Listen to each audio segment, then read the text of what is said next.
Students, welcome back to my channel Gyan ki Ganga.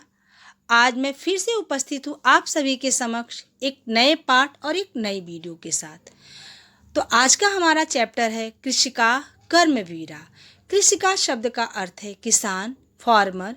कर्मवीरा, कर्म यानी कर्तव्य, वीरा यानी साहस। अपने कर्म के प्रति वीरता, साहस और ईमानदारी को दिखाने वाले हमारे भारत देश के किसान। तो आइए इस किसान के ऊपर इस चैप्टर को हम स्टार्ट करते हैं।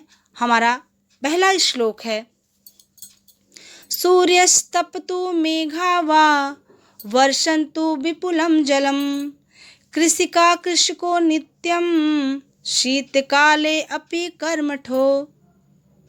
इस श्लोक का सबसे पहले हम कठिन शब्द देखेंगे।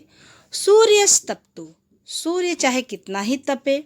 मेघा यानी बादल, वा यानी अथवा, वर्षन्तु वर्षा, विपुलम ज़्यादा। कृषिका यानी फीमेल किसान, कृषको यानी मेल, शीतकाले यानी ठंडी का समय।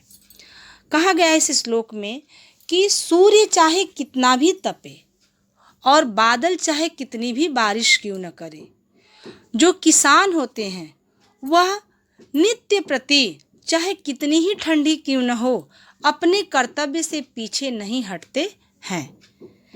कहा गया है कि सूर्य चाहे कितना भी तपे और बादल चाहे कितनी भी बारिश क्यों न करे और ठंडी चाहे कितनी भी क्यों न हो, लेकिन किसान जो होते हैं वह अपने कर्तव्य से पीछे नहीं हटते हैं, वह कर्तव्य निष्ठ होते हैं। हमारा दूसरा श्लोक, ग्रीष्मे शरीरं सस्वेदं शीते कंपमयं सदा, हलेन च कुदालेन तव क्षेत्राणि कर्षतः। ग्रीष्मे गर्मी का समय, सस्वेदम यानी पसीने, कंपमयम यानी कांपना, हलेन यानी हल, जो बैल के साथ जो हल चलाते हैं उसकी बात कही गई है यहाँ पे, कुदालेन यानी फावड़ा, तो यानी दोनों पति पत्नी, तू यानी तो, क्षेत्राणी यानी जो खेत होते हैं उसकी बात है, कर्षत यानी खोदना। कहा गया है कि गर्मी के समय में शरीर से चाहे कितने भी पसीने निकलते हों और ठंडी के समय में चाहे उनकी बॉडी कितनी भी कंपन क्यों न करती हो, वह खेतों में हल चलाते हैं और फावड़े से खेत को वो क्या करते हैं, खोदते हैं, क्योंकि उनको बीज लगाना रहता है। तो वह ये जो उनका कार्य होता है उसके पीछे वह नहीं हटते हैं, अपने कर्म के प्रति वह निष्ठावान होते हैं। हमारा तीसरा श्लोक है, पदयोर्न पदत्राणे शरीरे वशनानि नो, निर्धनम जीवनम कष्टम सुखम दूरे ही तिष्ठति। पदयोर्न जो उनके पैर होते हैं, किसके, किसान के। पदत्राणे उसमें वह जूते नहीं होते हैं, उनके पैरों में जूते नहीं होते हैं, स्लीपर नहीं होते हैं। शरीरे वशनानि नो, और शरीर पे अच्छे वस्त्र नहीं होते हैं, फटे पुराने या उस वस्त्र का कोई मायने मतलब नहीं होता है, इतना बेकार वस्त्र वो लोग पहनते हैं। निर्धनम जीवनम, निर्धन यानी जिसके पास धन न हो, गरीबी का जीवन वो लोग जीते हैं।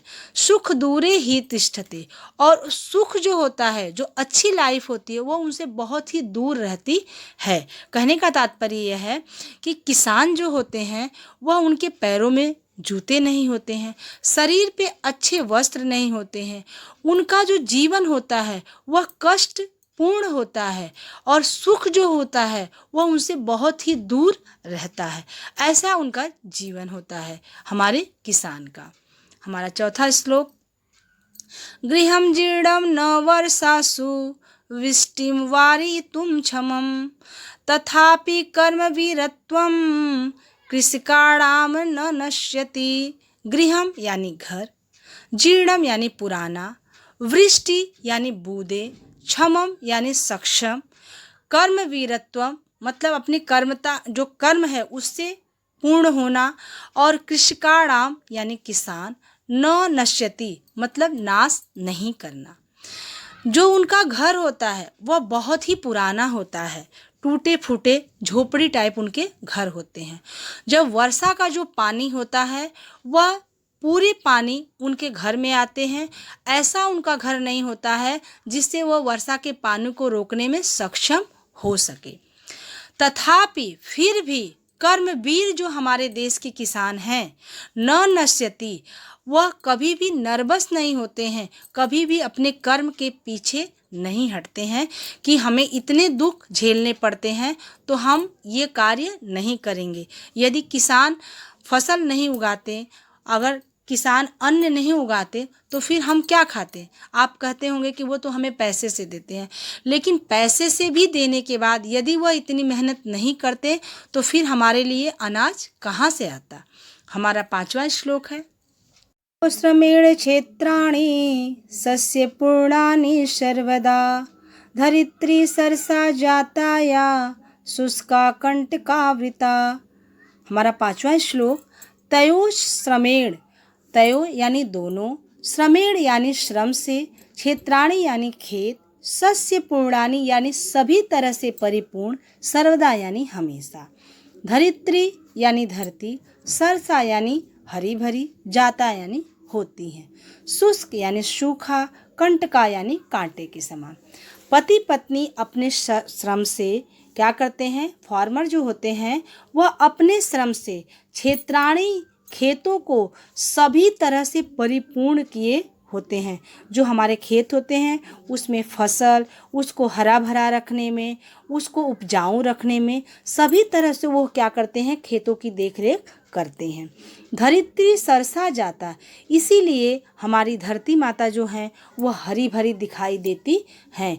या शुष्का कंटकावृता, यदि किसान इतना मेहनत नहीं करते तो धरती माता जो हमारी है, जो हमारी धरती है वह शुष्क मतलब सूखी, बेजान, कंटकावृता, कांटे के समान दिखाई देती। हमारा लास्ट और 6वां श्लोक है, शाक अन्नम फलम दुग्धम दत्वा सर्वेभ्यम एव तव क्षुधा तृषा कुलो नित्यम विचित्रो जन पालको।